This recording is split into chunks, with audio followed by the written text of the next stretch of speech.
une intervention prévue par Gaël Briand, mais du coup, c'est lui qui parle par ma voix. Monsieur le Président, oui, évidemment, notre groupe est favorable au rachat des 80 000 parts de Naval Group au capital de France Énergie Marine.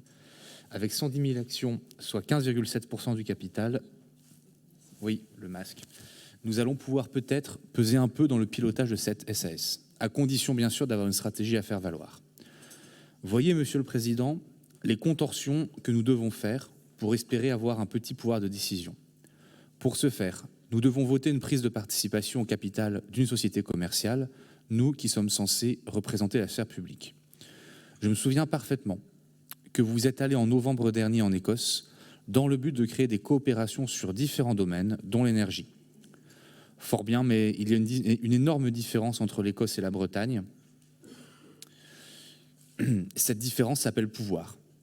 En Écosse, la politique énergétique est en effet pilotée par le gouvernement écossais et sa première ministre, Nicola Sturgeon.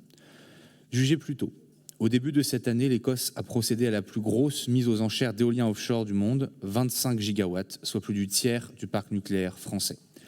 Un investissement total de 60 milliards d'euros, soit 40 années du budget total de la région Bretagne.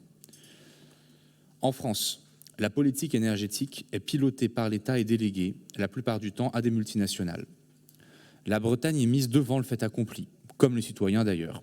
Ceci explique aussi la réticence d'une partie de la population qui se voit imposer des projets sans concertation et ne bénéficie aucunement des recettes qui sont générées par ces énergies renouvelables. Si nous ne jetons pas le bébé avec l'eau du bain, la méthode est indéniablement à revoir. Alors imaginez avec moi, Monsieur le Président, notre institution ayant le pouvoir de mener sa propre politique énergétique. Imaginez que notre institution ait les budgets nécessaires pour le faire. D'une part, nous pourrions faire travailler les PME bretonnes plutôt que les multinationales.